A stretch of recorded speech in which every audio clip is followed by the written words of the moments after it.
Günaydın herkese. Ivan MLADENOV'la Conceptualizing Metaphors in the Peirce Margins konulu seminerler serimizin son gününe gelmiş bulunmaktayız. Yaklaşık işte 5 gündür çalışıyoruz. Yoğun bir çalışma temposu içerisine girdik. Bu yoğun çalışma temposu içerisinde en çok yorulan, en çok emek sarf eden, en çok emek veren ve bunu karşılıksız yapan Sayın Ivan MLADENOV'du. Biz ona Türkiye'ye geldiğinde Ivan Hoca demeye başladık. O artık bizim Ivan hocamız. Yani Ivan hocamız ve ölene kadar, son nefesini verdiği ana kadar bizim hocamız. Ivan Hoca, you are our Ivan Hoca. Absolutely. Up to now, pass away. Okay. You are our Ivan Hoca. We are very happy to come with you, to be here with you. Bugün pragmatizm üzerine konuşacak Ivan Hoca. Tabii pragmatizm, daha önce söyledim, bizde etkili bir felsefi yaklaşım. Yani bazı filozoflar pragmatizmi şey diyorlar, eski fikirleri yeni kalıplar içerisinde söylemek diyenler de var. Ama Ivan Hoca ile daha önce beraber çalıştığımız Cevdet Paşa ile ilgili bir çalışma yaptık. Cevdet Paşa'yı klasik Türk pragmatisti olarak niteledi Ivan Hoca. Yani pragmatizm, Peirce'ün kurucusu olduğu pragmatizm olarak adını koymadan pragmatist olarak çalışan filozoflarımız var. Tabii bunun adını Peirce koymuş. Peirce bu düşüncenin kurucusu. Ve bu düşünce, Osmanlı döneminde bu düşünceye biraz bakkal felsefesi olarak bakıldı. Mesela Rıza Tevfik pragmatizmi bakkal felsefesi olarak görür ve küçümser. Ya çok menfaatçi, çok yararcı bunlar, çok şu, çok bucu diye. İşte alışverişe çok dayanıyor diye böyle bir küçümseme yoluna gitmiştir. Esasında Ziya Gökalp de pragmatizme pek iyi bakmaz. Bizim etkili filozoflarımızdan. Ama Ziya Gökalp'i ben dün gece düşündüm. Ziya Gökalp'i düşündüm. Biz burada Ziya Gökalp'in eserlerini yayınladık biliyorsunuz. En son Haluk bir kitabını hazırlamış. Yani Ziya Gökalp'in etkilendiği filozoflara baktım, yeniden gözden geçirdim.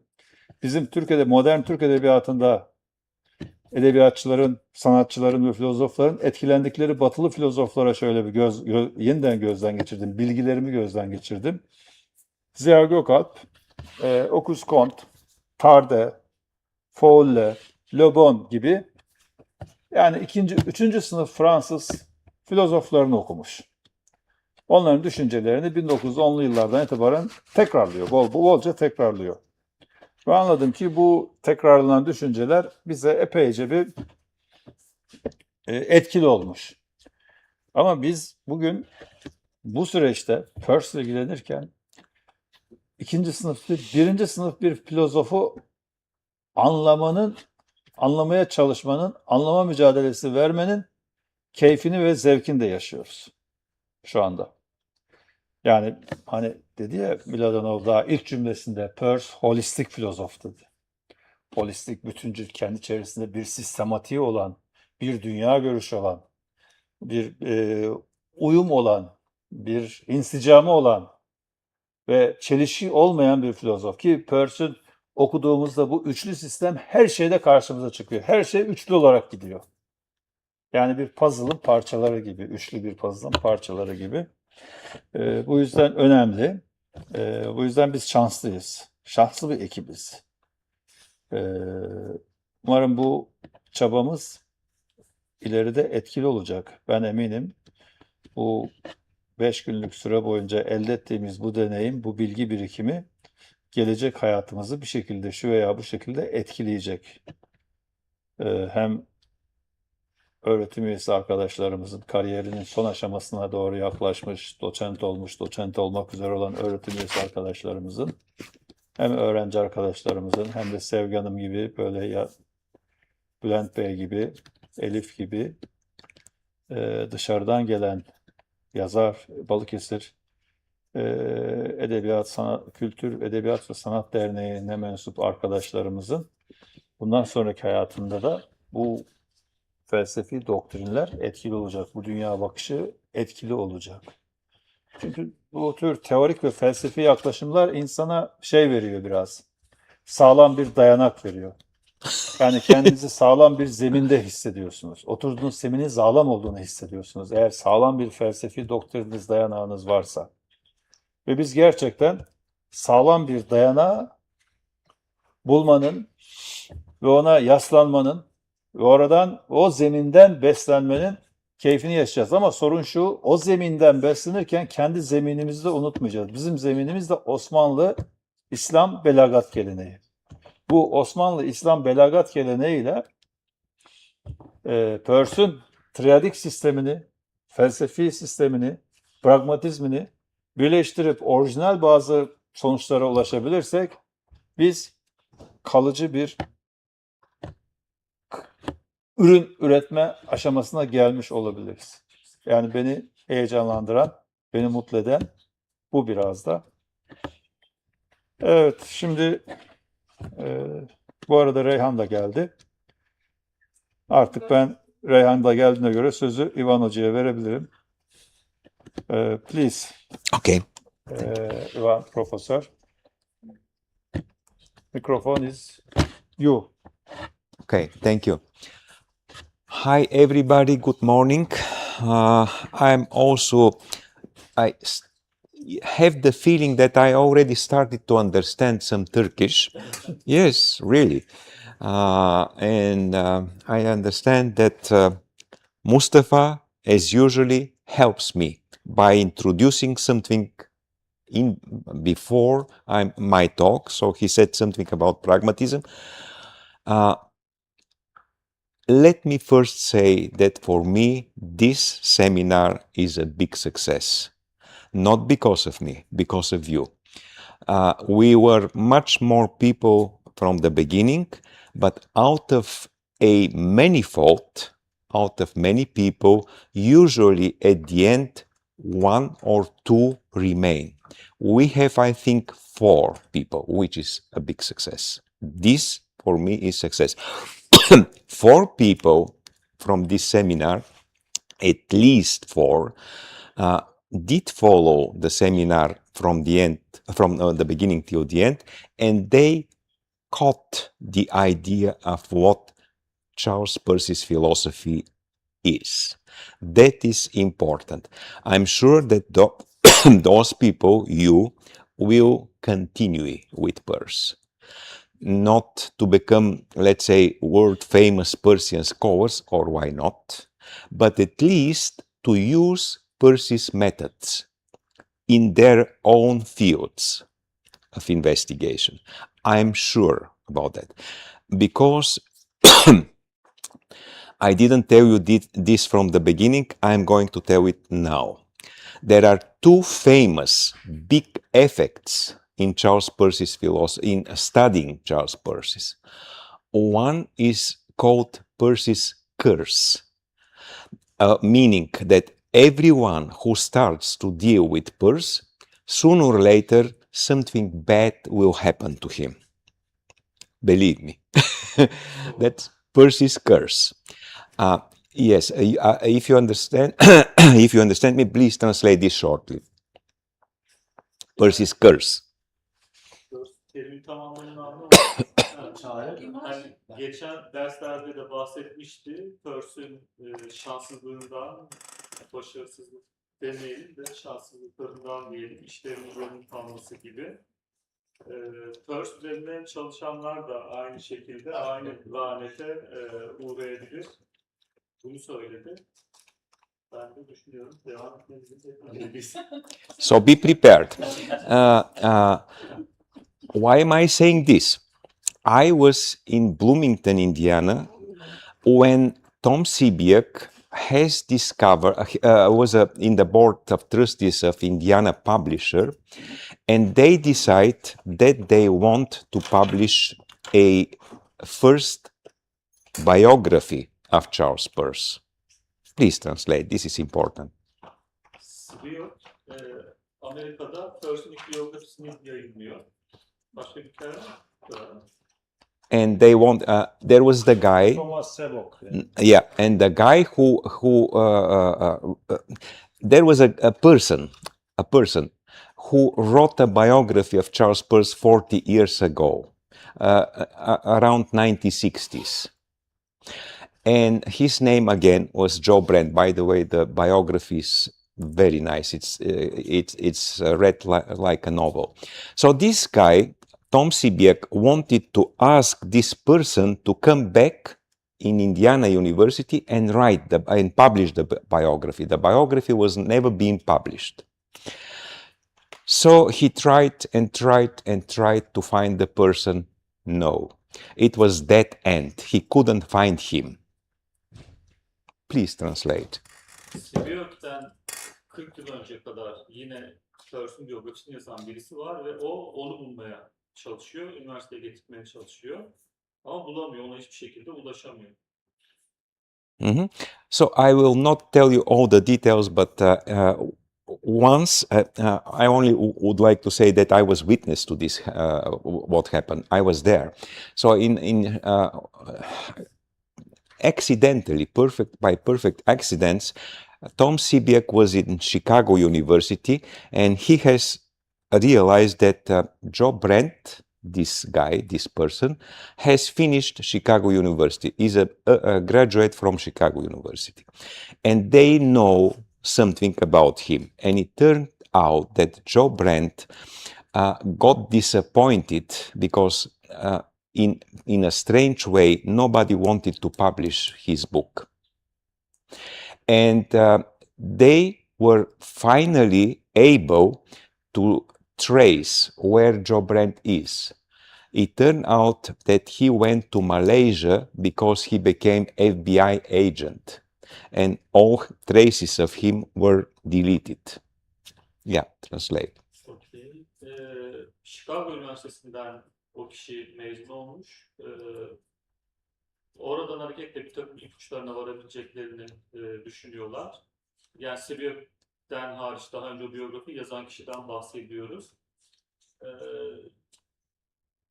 Neyse nihayetinde Malezya'da olduğunu, FBI ajanı olduğunu, dolayısıyla bütün geçmişe dair izlerinin silindiğini, o yüzden ulaşılamadığını öğreniyor. Yes. So finally Tom Sibiek called and said, Joe Brent, we want your book after 40 years be published. Please come back.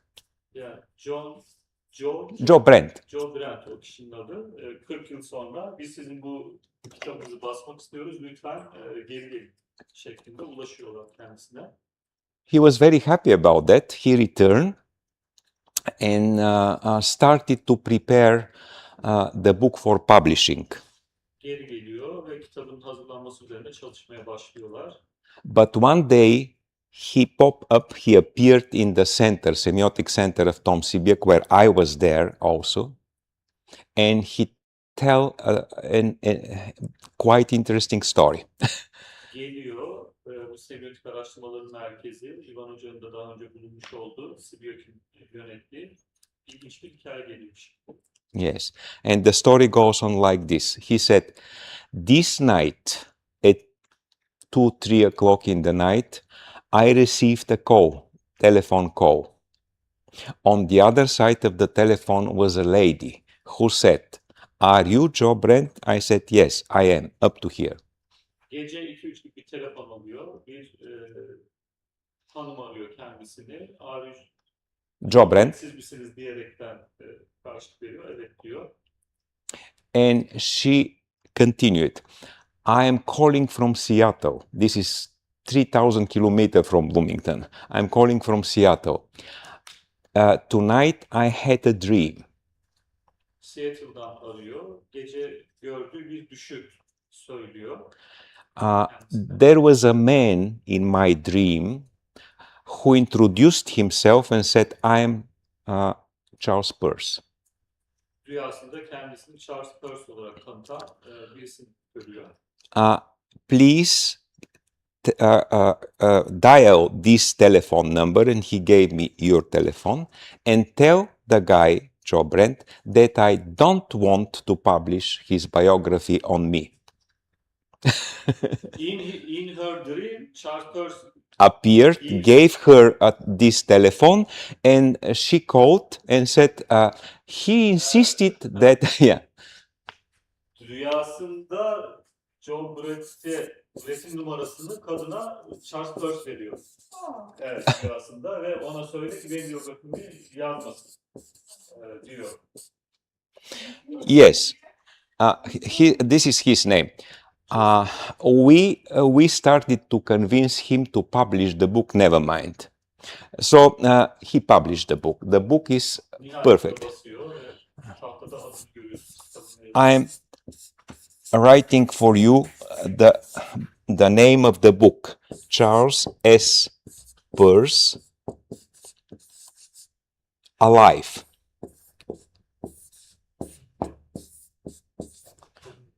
Alive. Bloomington, the publisher, Bloomington, Indiana, 1991. And there is a second edition, 1993. It's a biography and it is perfect. It's like a novel. I strongly recommend it. So, bad thing happens to people who lay their hands on Charles Peirce. The guy unfortunately died, but not because of Charles Peirce maybe, but he died. So many people who want to write on Peirce either die or they got off the task. They said it is enormously impossible. This is one of the reasons Charles Peirce remained unknown until very recent times. First was Josiah Royce, his best friend, who wanted to write the book, but he died before writing the book. Then there are three more people who decided to make biography. All of them died. Then was another guy who said, oh, it's enormously difficult, and he resigned from the task. And at the end came Joseph Brent. So now, yeah, translate. There are many people who wanted to do something on Peirce, they died. Peirce'in aslında bu kadar büyük bir filozof olmasına rağmen günümüzde yeteri kadar bilinmeyişinin bir sebebi bu. Üzerinde çalışma yapan insanların işte ya bir şekilde hayatını kaybetmiş olmaları, o çalışmaların yarım kalmış olması ve gün yüzüne ulaşamaması. Gerçekten çok ilginç. So, Ivan Hoca, live long. Thank you. However, this is not the end of the story. When I'm telling this story to my students, for example, my first doctoral student who actually translated 15 essays by Peirce, he said, when I told the story, he said, oh, Ivan, me too. I also had very bad happenings to me. And I said, what? I got diarrhea. Diarrhea. You know what diarrhea is? Tell them. This is my first doctoral student. Hocanın ilk doktora öğrencisi. When I told this story, he said, to me, it happens also something bad. Yani üzerine çalışmalar yapmış ama o da bir takım sağlık problemleri yaşamış. İshalden bahsetti. Okay. Now, the good thing, there is another effect. There are two effects, as I told you. One is the Peirce's curse, and the second is Peirce's enchantment on fascination, which means whoever deals with Peirce will never give up this task. Never mind whether he succeeds to learn Peirce or not, but he or she will never refuse to continue. That's for sure, because I know all these people in Bulgaria. Some are good Persians, some are not that good, but they stay with Peirce. This is enchantment. They are fascinated by this thought. Can you translate this final? Yeah. Evet, yani bir sebebi işte bu lanet kısmı olayın. Bir kısmı da Peirce'ün ne diyelim, azameti mi diyelim, hani düşüncelerini, şeylerini Peirce'de çalışanlar onu bırakamamışlarmasında ve insanlar bu çekimi yine de bırakamayıp çalışmaya devam ediyorlar. Bu da güzel yani yanı. Yani kötü haber, iyi haber. Evet, vazgeçmiyorlar ve çalışmaya devam ediyorlar. So you are in a trap. You know what trap is? You know what trap? Tuzak. You are in a trap. Biz de tuzağın içindeyiz. Yeah, I talk about Peirce. So now either the enchantment effect or the curse effect. That's it. Say it in Turkish. Yani şu an biz de o tuzağın içine çekilmiş durumdayız. Ya öğrendik Ya da bir ya da vazgeçemeyip devam edeceğiz. Çok korktum hocam.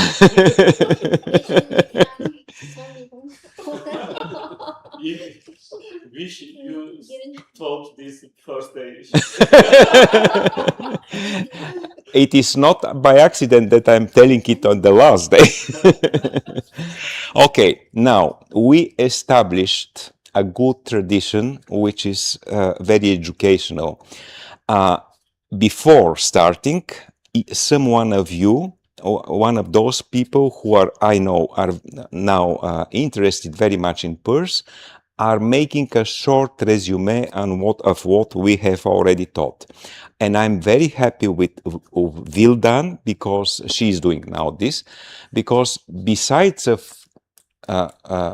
listening, she's probably the only one who goes at home and starts read something, because whenever she asks me question, I see that she has read something different from what I've said on Peirce. So thank you very much, Vildan, and stage is yours. Tahta senin diyor. In Turkish. Hocam ben böyle boş olarak ayakta durmasam da oraya yapsam da olmasa. Tamam, belki ayakta dururken Encourage her. sen de geç oraya oğlum.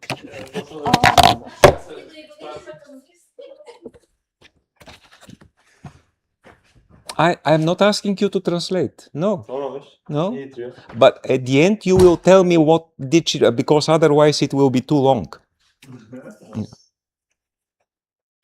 This is for you. Yeah.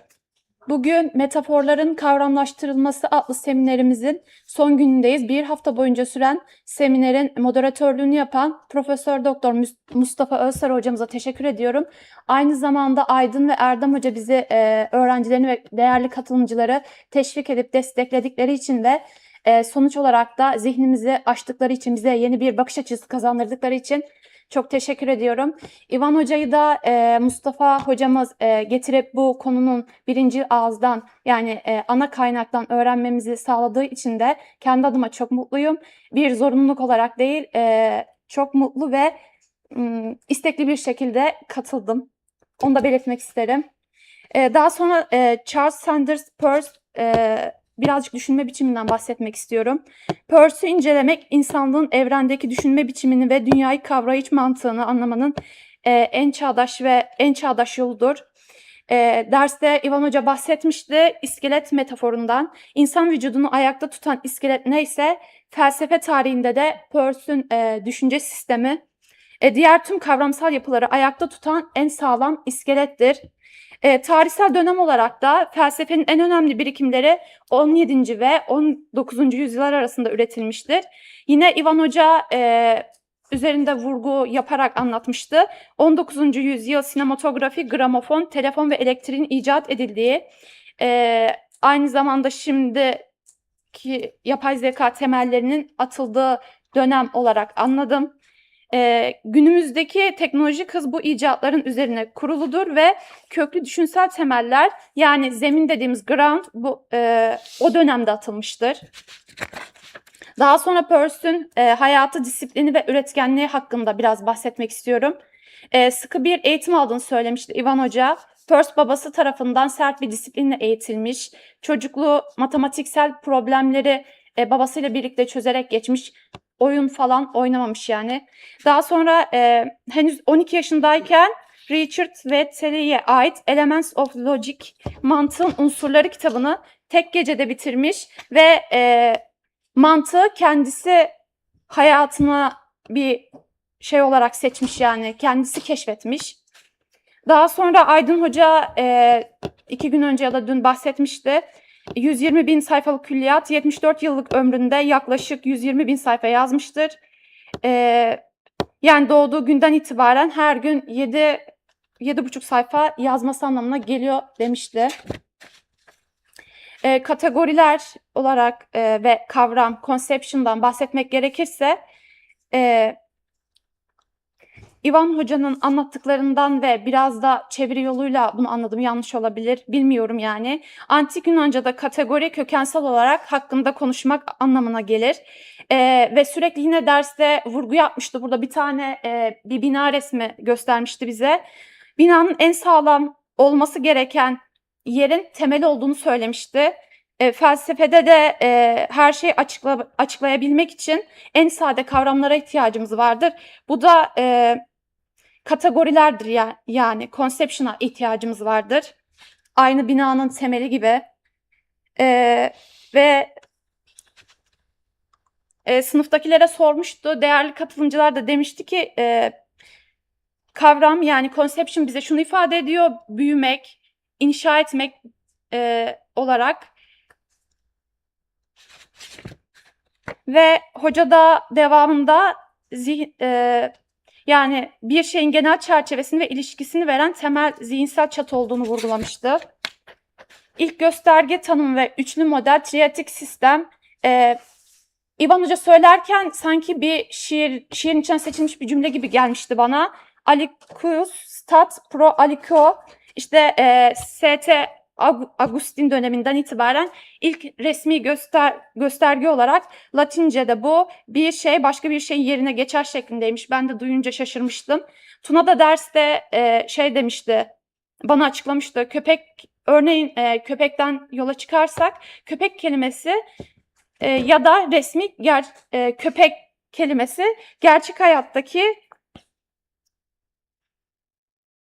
köpek kelimesi ya da köpeğin resmi düşünsel boyutta gerçek hayattaki köpeğin yerine geçer demişti. Mustafa Hoca söylemişti sanıyorum ki ilk olarak Stoacılar ve üçlü yapıdan da birazcık bahsedeyim. İlk olarak bu tür üçlü fikirleri ele alan filozoflar Stoacılardır. Daha sonra interpretant üzerinde çok durmuştuk ve en çok bu kelimeye de vurgu yapılmıştı. Peirce gösterge modelini iki yapıdan çıkarıp gösteren, gösterilen ve interpretant olarak triadik yani üçlü bir yapıya taşımıştı. Bir göstergenin anlam kazanması için onu yorumlayan bir zihne ihtiyaç vardır. Daha sonra Peirce ve Saussure karşılaştırması yapmıştık.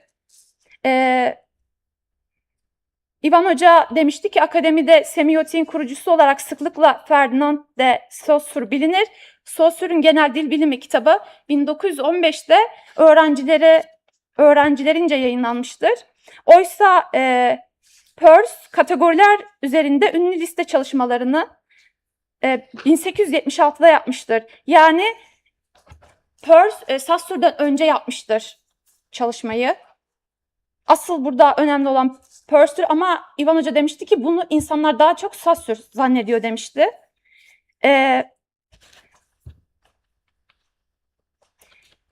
Peirce'ün sistemi semiotik, işaretler ve anlam üretimi bilimi, pragmatizm. Zaten Peirce pragmatizmin kurucusu ve isim babası. Kategoriler ve objektif idealizm üzerine kuruludur. Mustafa Hoca Peirce semiotiğin, pragmatizmin ve Amerikan bireyselciliğinin kurucusudur demişti.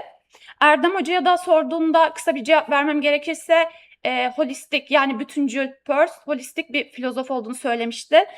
Sadece belirli bir konuyla değil pek çok şeyle ilgilendiği için bütüncül bir filozof olduğunu Erdem Hoca'dan öğrenmiştik. Daha sonra fallibilitizm ya da falesizm, yanılabilirlik ilkesi üzerinde durmuştuk. Peirce'ün itirazı vardı bu konuda. 19. yüzyıl sonlarında bilimde kanıtlandı denilen fikirler mutlak doğru kabul edilirdi. Fakat Peirce biz insanız dolayısıyla yanılgılara açık varlıklarız. Yanlış yapabiliriz diyerek bilimde mutlakiyetçiliği reddetmişti. Hiçlik olarak nothingness başlangıçta hiçbir şeyin olmadığı hiçlik durumu vardır. Zemin olarak ground kelimesini Türkçemize kazandıran hocamız zemin olduğunu söylemişti. Ve hiçlikten bir şey ortaya çıkma potansiyeli doğar. Buna zemin deriz. Hatta zemin kategorilerden önce gelir. Yani ben öyle anladım. Sanki başlangıç noktası gibi. Daha sonra yine İvan hocamız 3 temel kategoriden bahsetmişti. Pisagorcu kategoriler. Benim birazcık kafamı karıştırmıştı ama sonra biraz üzerine düşününce anladım. Önce bu kavramlar sayısal matematiksel değildir. Peirce bunları Pisagor örneği üzerinden yeni Pisagorcu kategoriler olarak adlandırmıştı. Birincilik ilkesi firstness, tek başına var olan monadik, henüz hiçbir niteliğe, ilişkiye veya amaca bağlı olmayan potansiyelliğin ve duygunun kategorisidir. İkincilik secondness, iki şey arasındaki ilişkiyi ifade eder. Relation, bilmiyorum öyle siz söylemiştiniz hocam. Daha sonra üçüncülük thirdness, ilişkileri yöneten yasanın, kuralın ve anlamın kategorisidir. Yani birincilik ile ikinciliği birbirine bağlar ve biz de artık yani sonuç olarak yorumlarız yani. Daha doğrusu interpretant yapmış oluruz. Düşünme süreci bir diyalogdur demiştiniz İvan hocam. Bir şey hakkında nasıl bilgi sahibi olabiliriz ya da oluruz? Kendi kendimize konuşarak, yani düşünürken aslında kendi kendimize hitap ederiz. Bu bir monolog değil, karşılıklı bir diyalogdur demiştiniz. Peirce'ün üçlü kategori yapısı ve gösterge bilimi birazcık daha açacak olursak, firstness henüz bir kavram değildir, sadece bir duygunun niteliğidir. A quality of feeling, tekil, yalın ve kendisi içindir. Örneğin sessiz bir video izletmiştiniz, bir orkestra şefi vardı. Burada orkestra şefi sahneye çıkıp durduğu andaki o saf duyguyu görmüştük. İnsanlar bir beklenti içerisindeydi. İkincilik secondness'da gerçeklik kavramdır. Dış dünyayla karşılaşmayı ve reaksiyonu temsil eder demiştiniz. Üçüncülük thirdness'da gerçekliğin ne türden olursa olsun interpretant yapmamız, bunu kavramamız olduğunu söylemiştiniz. Daha sonra kavram, anlam ve zihinselleştirme üzerine birazcık bahsedecek olursak, kavram anlamın kendisi değildir. Anlam için bir çerçevedir. Anlamın oluşabilmesi için bir aracılık gerekir. Bu aracılığı da kavram sağlar.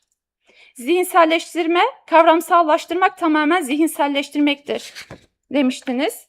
Daha sonra animal üzerinden örnek vermiştiniz. Anima yani ruh metaforu, kavram kavramanın en küçük anlam birimidir. Animal yani onun kökü anima ve ruhtur. Örnek olarak da animal, hayvan kelimesinin kökeninin Yunanca ruh, canlı anlamına gelen anima sözcüğüne dayandığını söylemiştiniz. Daha sonra anlamın oluşumundan bahsettiniz. İlişkiler ve interpretant. Anlama sahip olmak için relations, ilişkilere ihtiyaç vardır. İlişki üçlü bir temas gerektirir demiştiniz. Gözlemleyen olarak ben, baktığım nesne ve interpretant. Interpretant bu ilişkiyi tamamlayan üçüncü öge yani son ögedir. Zihindeki hayal gücü ve yorum tabii ki kişiden kişiye farklılık gösterir. Daha sonra slaytta Sokrates ve Antisthenes'ten bahsetmiştiniz. Sokrates ve Platon'dan bahsetmiştiniz. Sonra Antisthenes işte ben tek tek atları görüyorum ama atlık kavramını göremiyorum diyerek karşı çıkmıştı. Platon ise bunun gözle değil zihinle yakalanacak bir kavram olduğunu söylemişti. Pardon. How long time does we have? Again, please. How much time does will done have Ah, to make summarize? It depends on Mustafa, whatever he says. Two, okay. Two more minutes. 2 dakika daha. Zaten bitti hocam. Tamam. Ben ona göre ayarlamıştım. Titanic örneğinden biraz bahsetmiştiniz. Tarihsel olaydan gösterge bilimsel bir mit olarak Titanic basit bir gemi kazası veya tarihsel bir vaka olmanın ötesine geçerek zihnimizde bir gösterge bilimsel kavramsal bir mite dönüşmüştü. En son şampanya kadehi sahnesi konuşulmuştu filmle ilgili. Sinematik anlatımda gösterge, oyuncunun ne olduğunu doğrudan size söylemesi filmi zayıflatır. Fakat anlam, jestler ve eylemler üzerinden kurulmalıdır.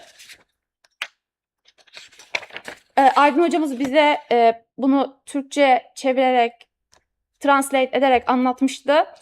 Triadik sisteme uygulayacak olursak, firstness, tek buzlu kadeh, yani oradaki kadın hafif böyle sallantı oluyordu kadehte. Henüz tehlike yok anlamına geliyordu. Secondness olarak da 3 buzlu kadeh, sert sallantı oluyordu birazcık da. O zaman da tehlike yükseldiğini anlıyorduk. Sonra buz dolu kadeh böyle daha hızlı oluyordu ve felaket artık geldi olarak izleyiciler bunu fark ediyordu. Filmin başarılı olduğunu söylememişti ama gösterge bilimsel olarak çok dolu dolu olduğunu söylemişti.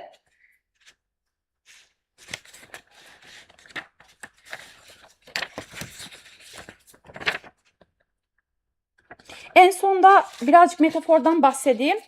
Dünkü seminerde Q'dan bahsedilmişti. Metaforlar yalnızca zihinsel, dilsel birer bulmaca veya kod çözme aracı değildir. Örneğin romantik dönem şiirinde Q, yani bir kadının boynunun zerafeti üzerinden doğrudan bir kadının boynuna benzetiliyordu diye anlamıştım ben. Buraya da şey yazmışım, boynunun zerafeti üzerinden doğrudan insanın ruhunu görünür kılmak için kullanılan estetik bir metafordur demiştim. Yani anlayabildiğim kadar ve çevirebildiğim kadar çevirip kendimi yorumlamaya çalıştım. Beni dinlediğiniz ve vakit ayırdığınız için teşekkür ederim. Stay there if they have some questions. Stay. If you have some questions to Vildan in Turkish, I'll be delighted that I think she will answer you. Questions? Okay. Hocam umarım cevaplayabilirim. Anlatırken insan anlatıyor da cevaplarken kavga ediyor. Ben senin yorumunu merak ediyorum. Mütemayil oluyorsunuz hocam. Anlatıyorsunuz ama cevaplayamıyorsunuz. Şimdi ben Titanic konusunun anlatıldığı derste yoktum. Ama şimdi senden dinleyince anladım. Orada kadehin işte gelmekte olan bir felaketi işaret eden bir gösterge olarak kullanıldığını söylemiş. Sence hayatımızda böyle başımıza gelecek bazı şeyler hakkında önceden böyle bir takım işaretler oluyor mu? Var mı? Yaşadın mı? Olabilir mi? Hocam genelde işaret, yani bir ya da metafor diyelim, ben onu bir olaydan, durumdan bir çıkarım yaptığım zaman genelde insan anlıyor hocam. Mesela bir ortama girdiğimizde insanlar arasında sağlıklı bir iletişim yoksa demişti ya hoca, önce gözlemleyin. Gözlem çok önemli demişti. İlk gözlemliyoruz ya, insan anlıyor. Biraz şöyle bir 2 dakika bakınca anlıyor yani. Yani şöyle... Ya da işaretler de aynı şekilde hocam. Sizin eğer zihniniz açıksa ve o zamanında denk geldiyse bilmiyorum. Hani o işareti yorumlu, interpretant yapıyorsunuz. Hayır, mesela sınava çalışmadan girersen sonuç bellidir. Evet hocam. Yani bu da bir çeşit bu işte kadehin sonucu göstermesi gibi yorumlanabilir mi? Sınava çalışmadım. Çalışmadığım için de sonuç kötü geldi. Muhtemelen Kötü gelecek biliyorum. Evet. Yani Bir gösterge bir işaret olabilir mi? Ya da işte yolda önünüzden siyah bir kedi geçti. Kötü bir şey olacak diye düşünürsünüz. hocam ben Kuş konduruyor mesela. Ben çok demişti ya hoca, inanmakla neydi Tuna? İnanmakla bir şey opposite. Opposite. Düşünmekle inanmak arasında mıydı? Evet, düşünmek bilgiyle Evet. Hocam biliyoruz aslında saçma o kedinin oradan geçerken mesela o gün günümüzün olumsuz geçeceği ama İnanıyoruz. İnanıyoruz ve onu yaşıyoruz. ben inanmıyorum hocam. Ay sen inanmıyorsun. Genel olarak böyle Ama İnanılırsa inanılıyor sanki hocam. başınıza geliyor ama inanılmazsa bir şey olmuyor gibi sanki. Düşünebiliriz onun kötü olduğunu ama hocam inanmamalıyız bence. Sana fal bakıyor birisi. O Diyor öyle. ki Aslında manipüle oluyorsan, inanıyorsan onu bir şekilde hayatında kendini gerçekleştiren kenar istiyor. Evet, evet hocam, evet. Gibi. Hocam o falcıların söylediği her şey çok genel. Yani bazen çıkıyormuş. sevgilim var mesela. Herkese uyguluyor yani. Valla ben çalışmada sınava girip 90 aldım diyorum ondan. Okey. Çalışmamız Bir an ama sonra İvan o hocam. iyi dinlemiş. Thank you so much. Thank you very much. Very, very much. Thank you. Ben çok teşekkür You have ederim to hocam. think of publishing this maybe somewhere in some journal. To me, yes, Şeyde bizim internet sayfasında şey yapayım. her resume Bir daha şey yapsın. in Turkish because as far as I understood, she made a resume of the whole course. Tamam bakarız. Haberleşiriz biz seninle sonra. Bizim internet sayfasında we can publish our ANASEM web page. Yes, yes. Because she, as far as I understood, she used many words which are familiar to me. She made an entire resume of an entire course. First, second, third, whatever, and this is useful. Yes.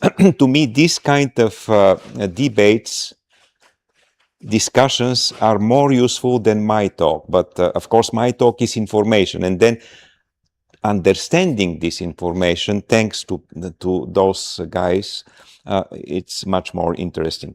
Okay, let's talk the final talk will be about pragmatism. We mention it many times. This is my method. I mentioned many times pragmatism and what it will be. We already know what pragmatism means etymologically. Pragma, action, whatever. Action is on the root. Now, the Peirce mentions something which is pretty much like pragmatism for the first time in 1878 in the essay How to Make Our Ideas Clear. Our ideas clear. Of course, so in 1878, this is very early, as you see. In Cambridge, Massachusetts, in the United States, Peirce and several friends like we are here, all friends, they created a club called Metaphysical Club. Just joking that it is metaphysic, of course, but the name is Metaphysical Club. And then they are talking about these things, and Peirce, for the first time, mentioned the word pragmatism as early as in 1870. And in 1871, he made his first trip to Europe, to Istanbul. In 1878, he produced this essay, which is you can read it in the how to make in the first volume of The Essential Peirce. There is The Essential Peirce Volume 1 and The Essential Peirce Volume 2. They are very good volumes, very good. There you can find this essay. Here he did not write pragmatism, but the ideas are already pragmatic. The root, the core idea is clear idea. So he insisted that the task of any philosophy, and especially of his own philosophy, is to clear his ideas. And his claims, like everything else, if somebody asks you how many stages of clearness, there are, what would you say? What would you say? I prepared it already. How many stages of clearness we have? What is this? Three, of course, 3 stages of clearness. The first is that an idea you have must be familiar to you and recognizable immediately when you met this idea, written or told by someone. The second stage is that this idea become distinct. It is absolutely certain that this idea is yours, your idea. And the final third stage is that it must be proved. You have to do all kind of efforts to prove your ideas. These are the 3 stages of ideas. And that is in the heart of the pragmatism. The pragmatism wants you to make your ideas clear. How? There is one operation by which we may both make our ideas clear and make an advance in science, to go ahead. We have already talked that there is a progress in the life. We are not staying at one and the same place. 10 years from now, Viodan, Aidan, Erdem, there will be Persian scholars almost. They will know a lot. And their lives will be better because they will be in the enchanting effect of Peirce. And all of you will listen to them and say, yes, I also know something about Peirce. And this building, let's say 30 years from now, will be with better environment. The sound will be better. Everything will be better. So there is a progress. And this progress we will thank to some operation which is part of the pragmatism. It is called the abductive method.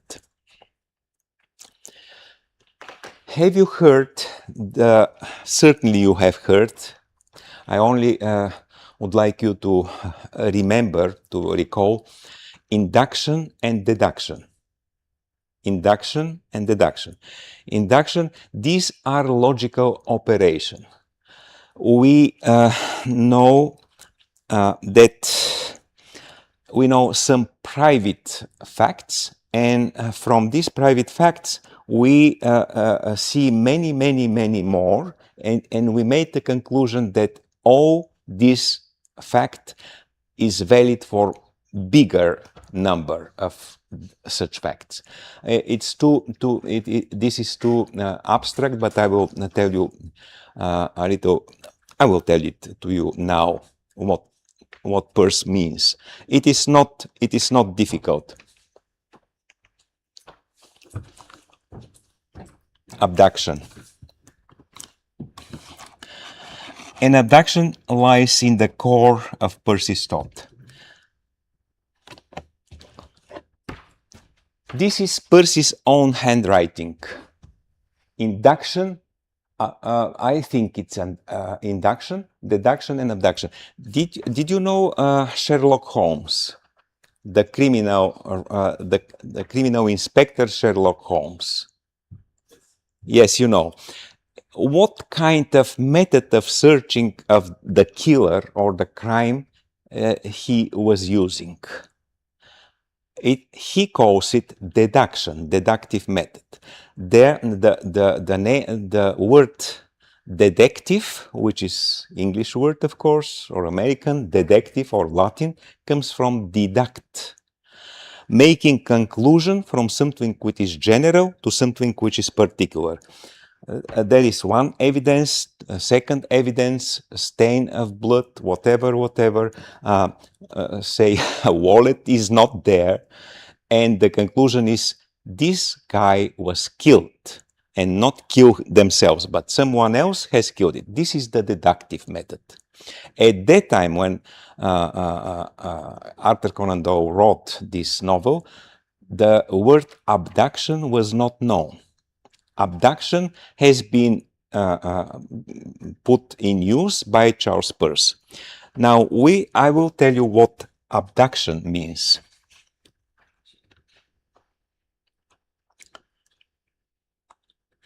This is in more terms. Induction is where we generalize from a number of cases which something is true and infer that the same thing is true for a whole class, and so and so. Hypothesis is abduction. Here it is,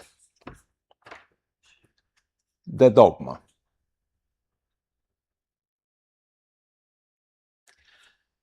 Deduction. You know, beans, bones, small beans, white beans. You know, can you translate beans in Turkish? Fasulye. Hmm? Fasulye. Okay. We have rule. A rule which says all the beans from this bag are white. Then we say these beans are from this bag. And we conclude, or this is the result, these beans are white. That's in the heart of deduction as a dogma. And then we have induction. These beans are from this bag. The result, these beans are white. Rule, all the beans from this bag are white. Hypothesis, which is another name of abduction, hypothesis, goes like this. All the beans from this bag are white. Result, these beans are white. Case, these beans are from this bag. So the last judgment, which is hypothesis, the name hypothesis comes from Aristotle, but the whole operation has been developed by Peirce, and he renamed it abduction, is like this. It is based on suggestion.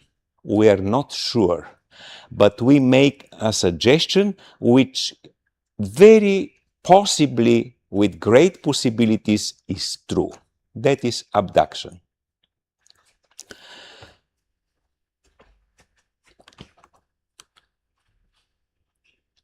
Here it is illustrate. Deduction, rule, the solid line means that this is fact. And the result, for example, in deduction, is with dotted line, which means it is as a result of these solid facts. By induction, we have the opposite. Case, result, rule, and by abduction, you know what it is. We have a rule, we have result, but we jump into the case to say what the case might be. Now, of course, we need examples, and I'm going to give you examples. Something which may be. And here you see, deduction proves that something must be. Induction shows that something actually is operative. Abduction merely suggests that something may be. No reason whatsoever can be given for it as far as it, and so. Conceptualizing abduction.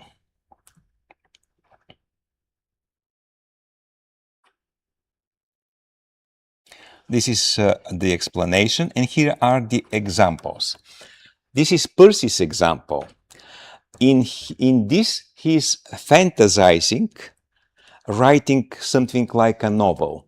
And he's fantasizing that because of his trip to Istanbul, but it's still a novel, he says, once I saw in Thessaly, a horseman surrounded by 4 men guards, and he was on the horse and covered by canopy. Someone knows what canopy is? So he was on the horse, but something like Kapalı yere çıkalım. yes. Frame. Okay. So he saw this guy and he said, the guy has 4 people who are guarding him. He has this luxury thing around him to guard him from the sun. Conclusion, which is suggestion, he said to himself, this guy may be a very important person, maybe a pasha, or what did he say? This was in high, far in the whatever. As governor of the province. This guy might be governor, but this is suggestion. We are not sure. We didn't have any witness. We did not have a document. We are making suggestions. This is abduction. We have facts. We have other facts, and we jump into conclusion.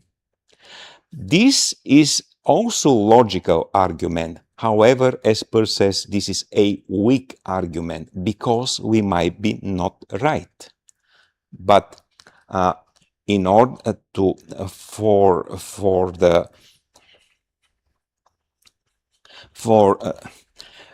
abduction, Peirce has invented a wonderful definition, which is right guessing.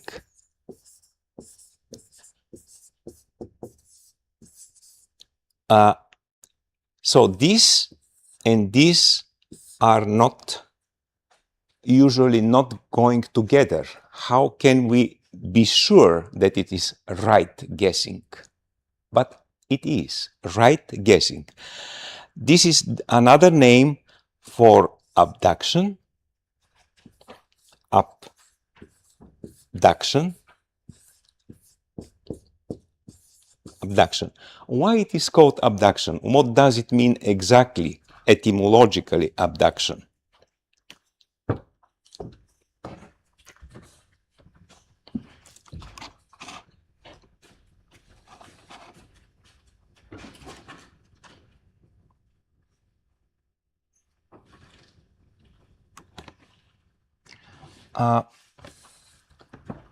Look at the last place where abduction is, there is abduction. We jump from the case to the rule. We abduct the facts, and without being certain in their validity, we jump into a conclusion. It's kidnapped, taken something to be valid for something else. That's it, abduction. And Peirce says that pragmatism as a logic is nothing else but abduction. Abduction is in the heart of pragmatism. This is also based on the pragmatic maxim, which says that we don't have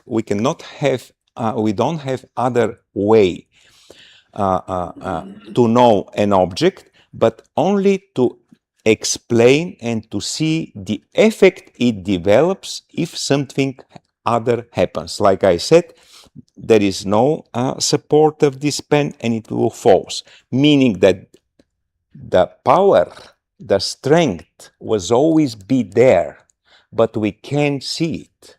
We see it only if some circumstances occur, the support is missing, and then it shows what it is inside, the power or the strength.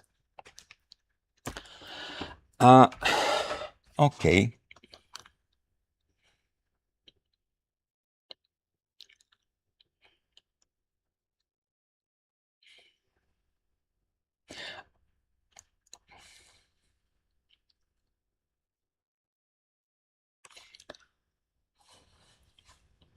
And now Peirce goes on to give examples, many examples of what abduction is.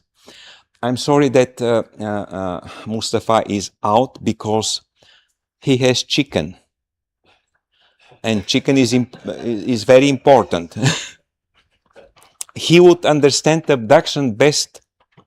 You will wait for explanation, but Mustafa here, okay. We were waiting for you because the example Peirce gives is about chicken, and you have your own chicken.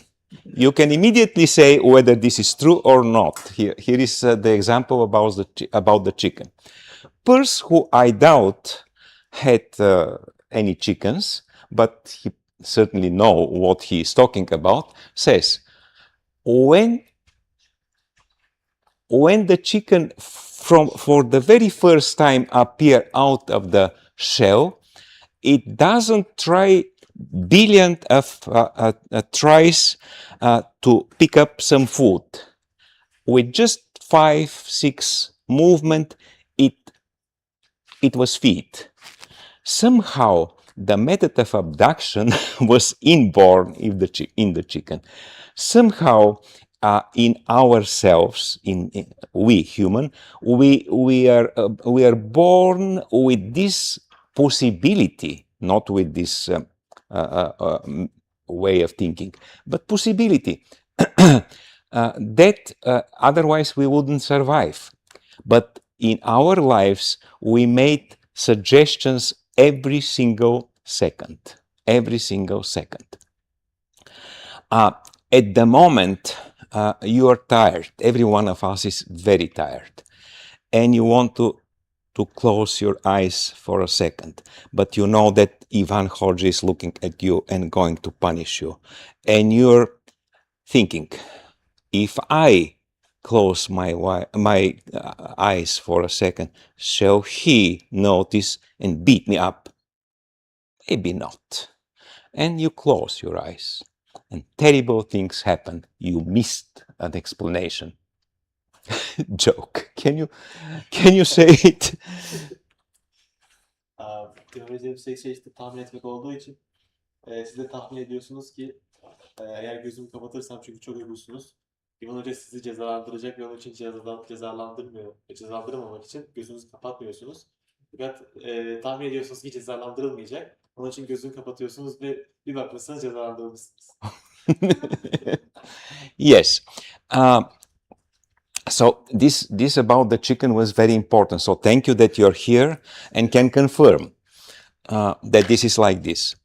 That the chicken is the chicken which is inborn. It does not go around to find some seeds to eat, but tries 2-3 times and it's over. It is fed. Is this so or not? Okay.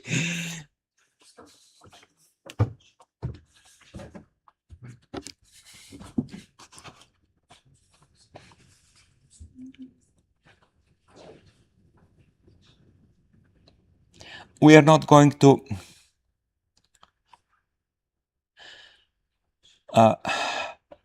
talk very long about them. I know everybody's really tired, but we're talking here about pragmatism and pragmaticism and the future conduct. I will tell you the final thing only. The difference between pragmatism and pragmaticism, and I'm going into conclusion. We cannot, at that moment, I'm realizing, we cannot guessing rightly at such late stage of our seminar, because you really like to do something else, and I admire this. I honor it. So, what is this? Nothing. Pragmatism.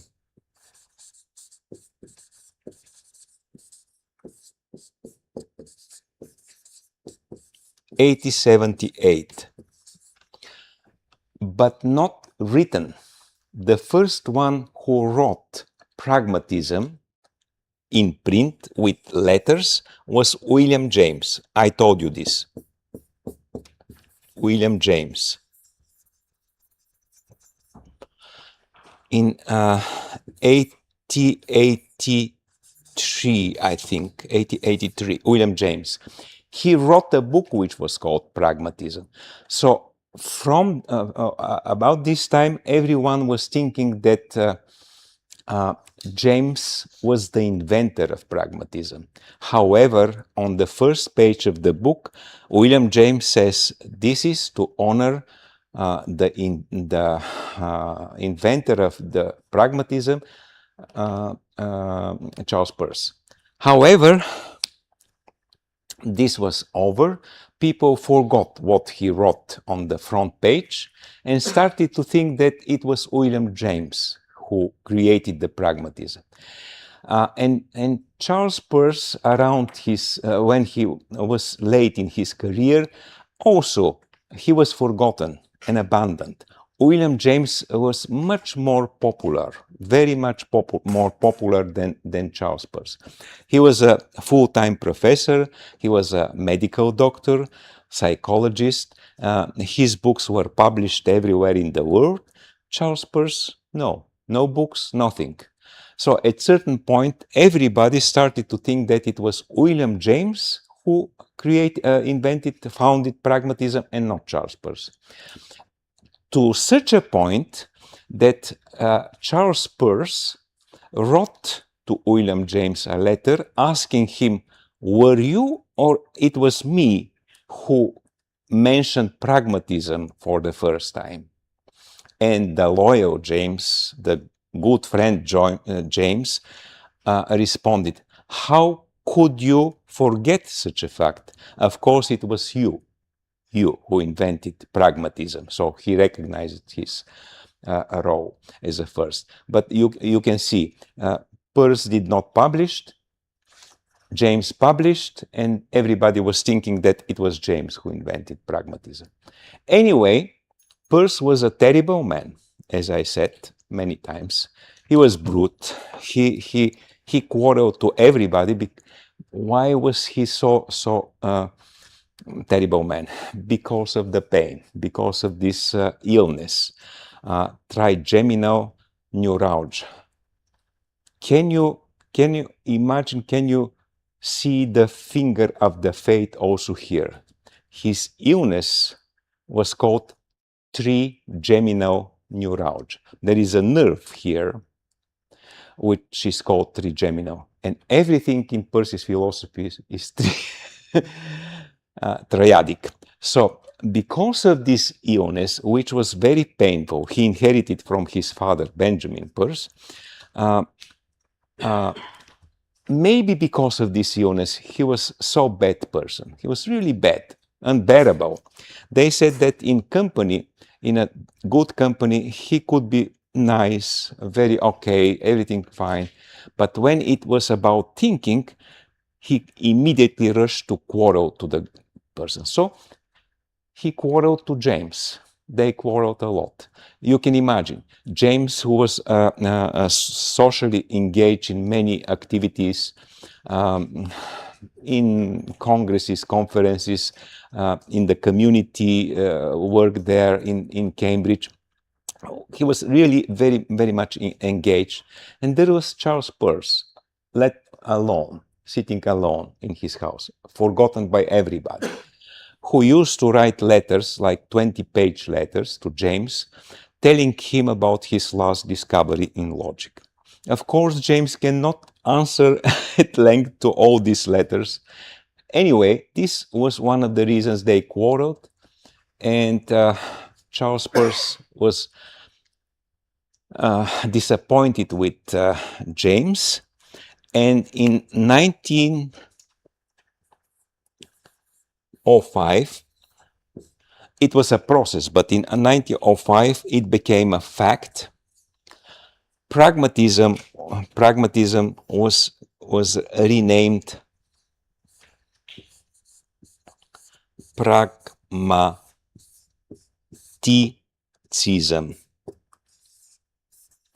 I mentioned this to you, now I'm stressing.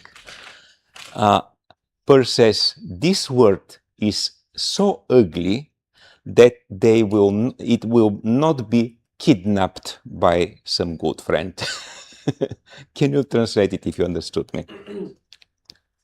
This last thing, yes. Peirce, pragmatisizm kelimesini ortaya attıktan sonra diyor ki bu o kadar çirkin bir kelime ki bunu kimse benden çalmaz. Yes. This is one of the reasons. However, it is not this one.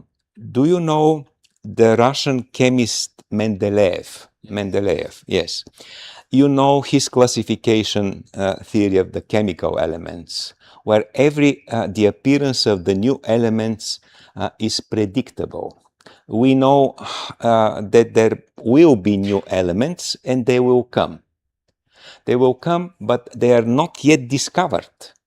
However, we know their weight, the molecule, and the rank, and whatever.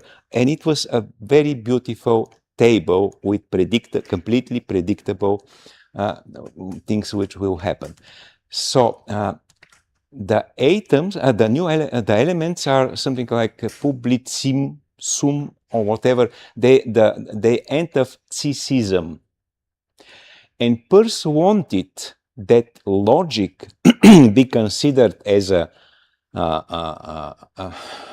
science, not as a humanitarian, and all the terms in in logic will be ordered, classified exactly as it in a table of Mendeleev, with ism at the end. That's why he renamed pragmatism, not just pragmatism, pragmatism, like the chemic elements of Mendeleev.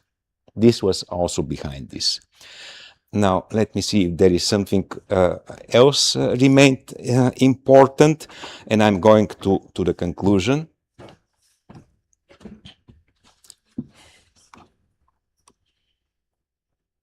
Words in general, very interesting. But let's leave this, the summum bonum of pragmatism, Hegel and pragmatism. The pragmatic maxim, as it's been formulated. Here is the pragmatic maxim, the most important thought in Charles Peirce's philosophy. Consider what effects that might conceivably have practical bearings we conceive the object of our conceptions to have. Then our conception of these effects is the whole of our conception of the object. This is exactly what I explained. If we don't have a support here, not only about this, any kind of examples, but the claim is that we cannot know directly or by description, whatever, even microscopic description, we cannot know all the things about an object unless it moves or it displays this when something is moving. That's why Charles Peirce's philosophy is dynamic, and that's why that the abduction, which is in the center of pragmatic maxim, is about guessing. We are guessing all the time, as I said shortly, in our life, and that is how we move ahead. We are guessing. We might be wrong. Okay, we may lose our leg, we may lose our hand, but we are guessing and we go learning by doing. We can lose the hand, we can lose the leg, but we are going ahead. Moving ahead, according to Peirce, is because we are making abductions. Yesterday, with this, I'm finishing this about pragmatism. Let me just see for the last look. Schelling's influence here is about effete mind. Unfortunately, we will not have the time to talk about effete mind. I can only tell you that this notion comes from Schelling, from German idealists. They think that everything in the world is appearance of our spirit, of what the spirit is.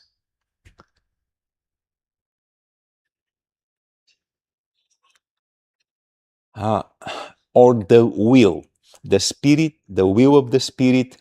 Everywhere around us there is some the appearances of the spirit. For example, I said this yesterday, talk about this. Everywhere around us there are thoughts, layer and layers of thoughts, human thoughts. Like this is nothing else but embodied thought. This table is an embodied thought. People, as a result of their experience, decided that this kind of table would be nice to be here. So several people were thinking, this kind of table, here, the logo of the university, this, okay. And then they assembled everything and it was a table. Again, the result is a effete mind, a thought which is layered here in this table. However, it is not only in the things which human being made. Everywhere around us, there is something which is obeying to rules and has organization. And Charles Peirce says, if something is obeying to the rules or acting as a rule and has organization, it cannot be completely dead. Even the earth, the soil. In the soil, there are molecules, there are organization of something that make the matter, and it obeys the rule, for example, of lasting. A stone is a stone now, today. 1,000 years from now, 1,000 or million years from now, it will be dust. So it obeys to a certain rule. And if something obeys to a rule and has organization which changes, this something cannot be completely dead. It is part of something which Peirce calls effete mind, exhausted mind. Mind, but which is not already life, but it is not already dead. Nothing is completely dead. Even the earth is moving. Everything is moving and changing. So how should we claim that everything is completely dead? It is changing all the time. This is effete mind. Effete mind is inveterate habits. These are our thoughts which are frozen, which become pattern of action or of obeying of the rules, and being like this, they become habits of thought. Habits of thought are part of the effete mind. This is about effete mind. And I would like only to show you, I know that I have to finish at 12 o'clock, I know this. This is the layers of reason. The layers of reason, we are not going to this. We have a very early pragmatist in Bulgaria, probably one of the earliest in Europe, not probably, but certainly one of the earliest in Europe, Ivan Sereliev. I love to tell you something about Ivan Sereliev, but I will not, because I don't want I want to save time. So Ivan Sereliev, for example, he had a stipend to go to the United States, and he was able to meet some of the immediate pupils, students of Charles Peirce. Charles Peirce had very few students because, as I told you, he did not had the chance to teach. But Ivan Sereliev managed to meet some of them. Anyway, so during the communism, bad things happened to this person, to Ivan Sereliev. But I wanted to show you. These are some ID documents of Ivan Sereliev, a postcard from Ivan Sereliev. And here I would like to show you the original house of Charles Peirce. His original house is this. To us it looks shabby, it looks small. However, he had 11 acres of land.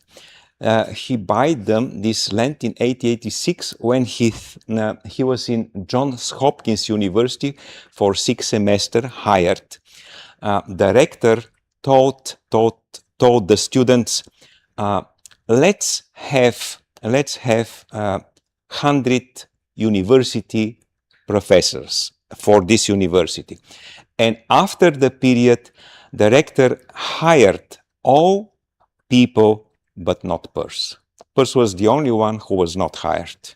The reason? Moral reason.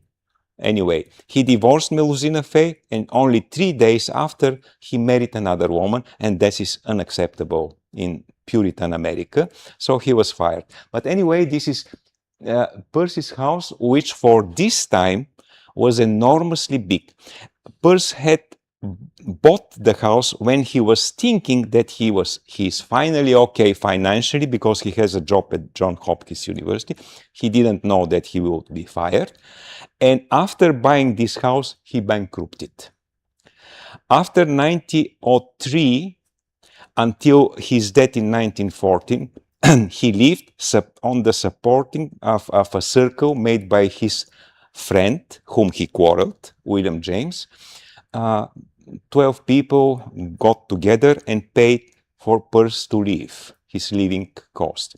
His wife, Juliet Portela, overlived here by many years. He died in 1932 and Peirce 1914.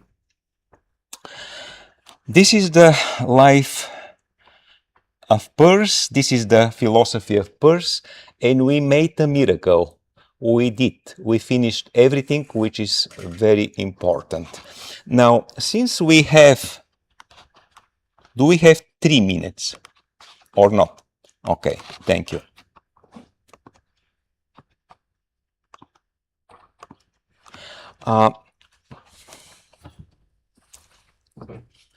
I'm not sure that everything from yesterday's talk was understood.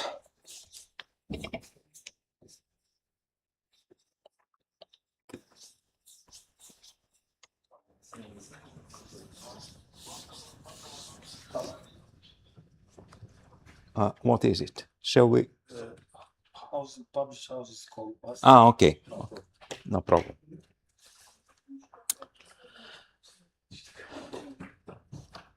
Last several sentences. Last time, yesterday we saw a short video. Originally blind man suddenly sees. What does he see? What does he see? He sees some enemy. The word was aggressive towards him. He thinks so. Why? Because he does not have conception about this outside world. He only sees it, but how does he see it? Like he is moving around this 1D world or 2D world. And he sees hostility of the people. And the doctor says, you have to learn your eyes how to see. It is not enough to see. You have to look. Meaning, it is not enough just to see what you see. This is we cannot be in his shoes because we see what we see, and what I'm seeing here is I know that there is a distance from the first to the last row with the chairs. He doesn't. He sees this in one plane. He lacks of what? He lacks of conception. Conception gives you all this geometric, strategical thinking, way of thinking. And thinking itself is the core of conception, and thinking means that you have made the most important move after conceptualization, getting meaning. Thinking is about getting meaning. Conceptualizing is that you see what you see, and that's it all. Now, I'm finishing, but don't give me applause. Just think. If you have questions, I'm here for your questions. Never mind, we have probably 1 or 2 minutes. Questions, please. Do we have the afternoon session today? Session is finished. So I have a question. question. Yes. Does Peirce, did Peirce publish anything? Yes, That he I told you, was just one book. in life? 1878, the book which is called The Photometric Researches. You should not, No. this is like a statistic, not for you. Photometric Researches is astronomic book. So I have another question. Okay.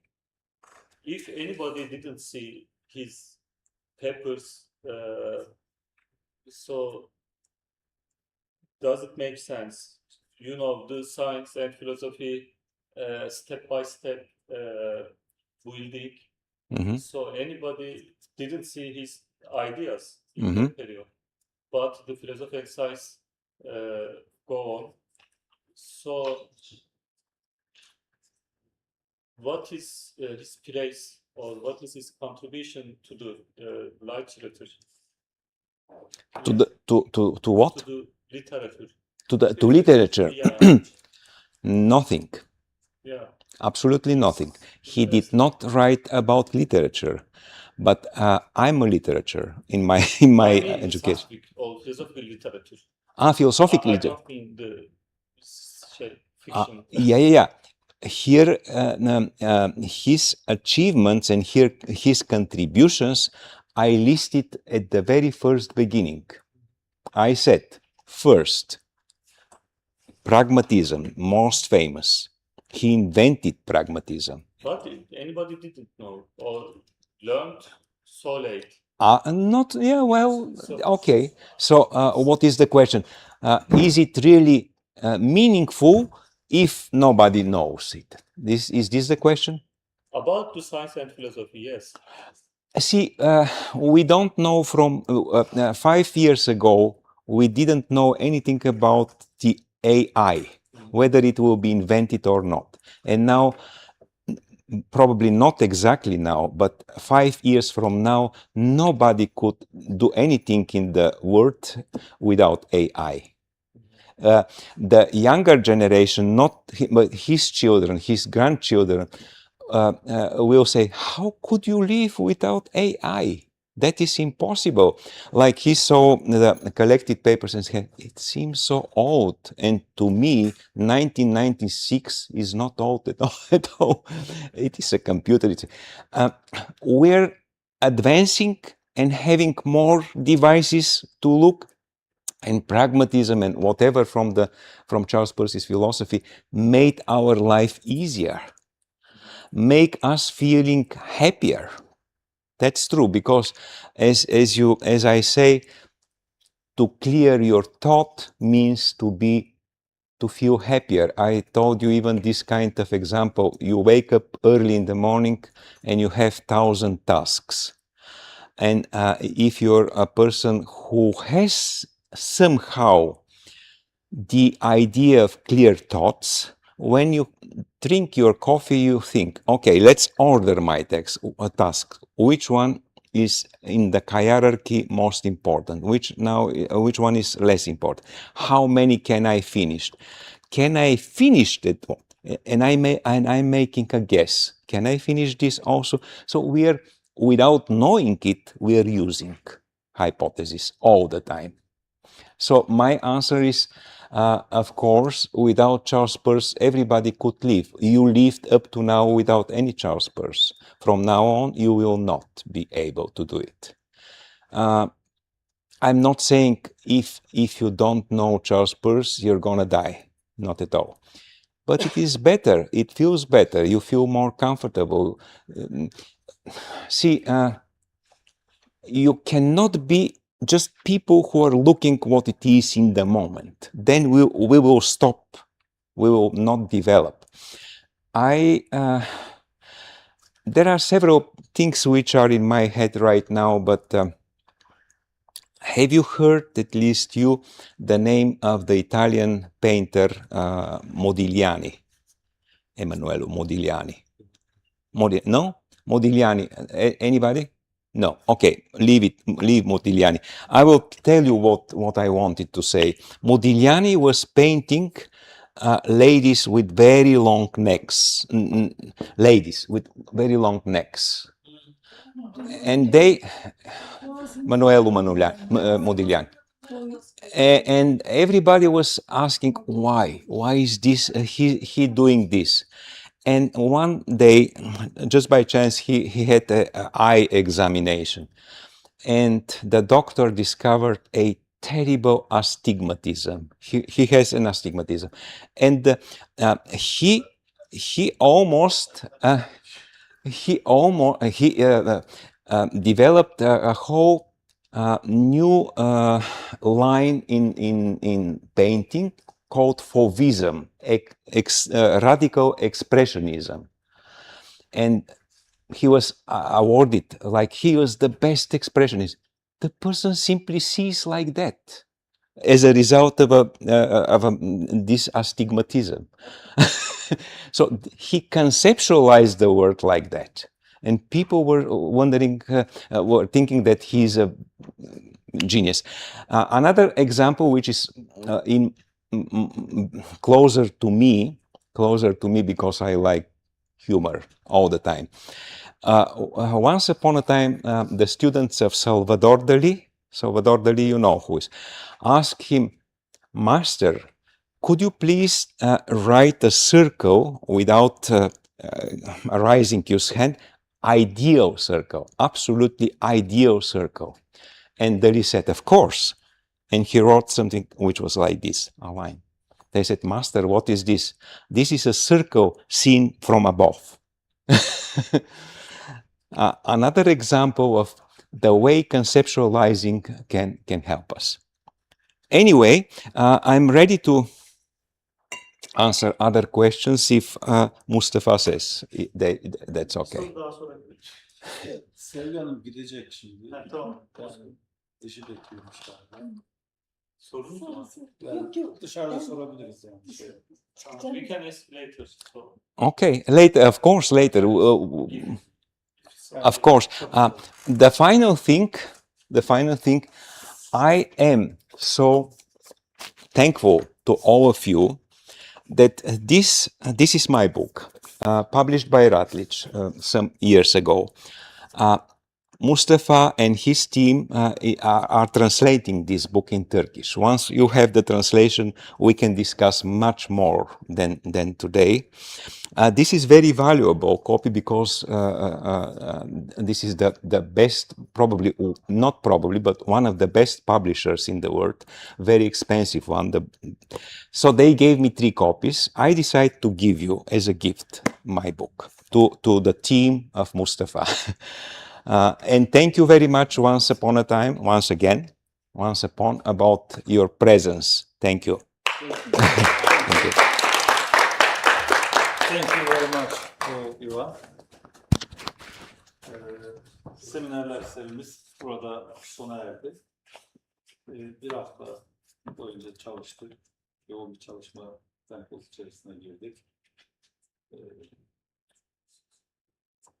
Biz bunu keyifle yaptık. Keyif aldık. Bittiği için üzülmüyoruz. Aslında bir haftada 9 tane seminer, Ivan 9 tane seminer verdi. Düşünün, her hafta bir seminer olsa 9 hafta yapar.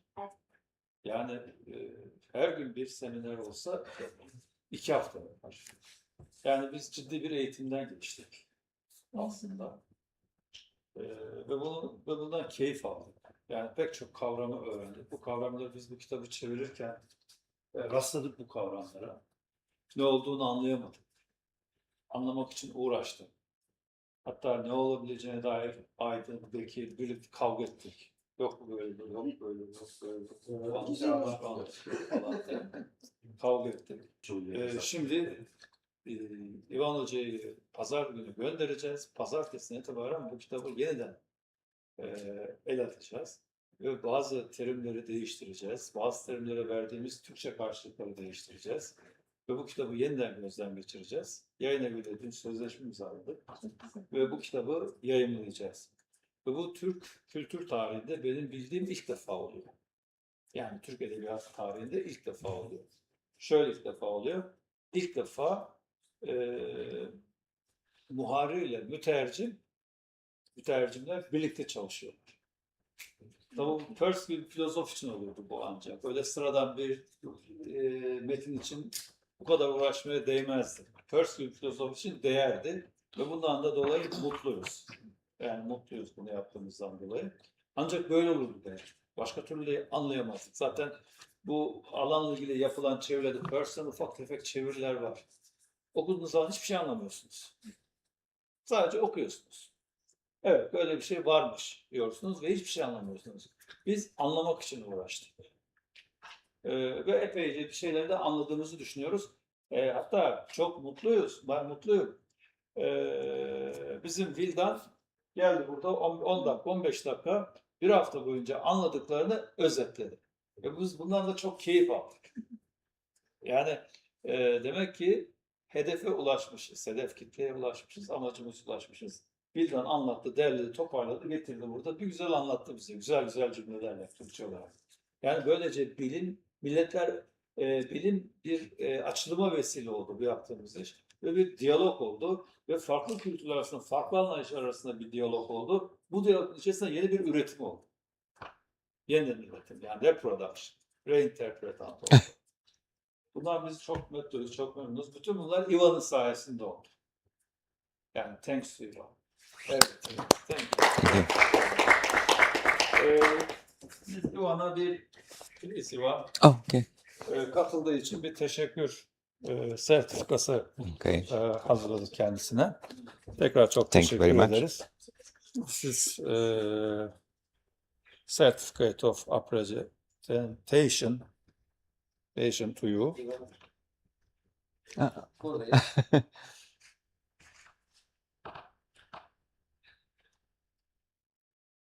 Bir de buraya bakalım hocam.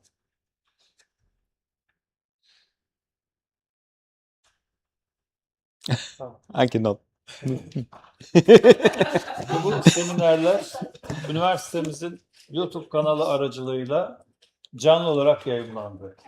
İlk defa oldu demiyorum, daha önce de yine bizim böyle seminerlerimiz oldu. Bunlar canlı olarak yayınlandı. Bu rektörümüzün sayesinde. Rektörümüz bu konulardaki çalışmaları destekliyor. Yani ciddi anlamda destekliyor. Ne istersek yaparız diyor. Bu canlı olarak yayınlandı ve üniversitenin sayfasında daimi olacak. Bu bizim ana senim sayfasında da olacak.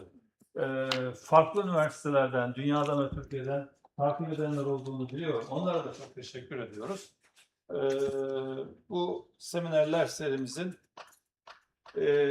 ülkemiz için, insanlık için ve dünya için faydalı olmasını umut ediyorum. Katıldığınız için, sabrınız için hepinize çok teşekkür ederim. Next time, you 3-4, we can have a seminar on the book which is translated. Yes. And then Yani you can say a sonra lot. şöyle yapacağız. Kitap yayınlandıktan sonra kitabın tanıtımıyla ilgili çalışmalar yapacağız. Lansmanla ilgili çalışmalar yapacağız. Başka kitaplarla ilgili çalışmalar yapacağız. Bu çalışmaları devam ettireceğiz.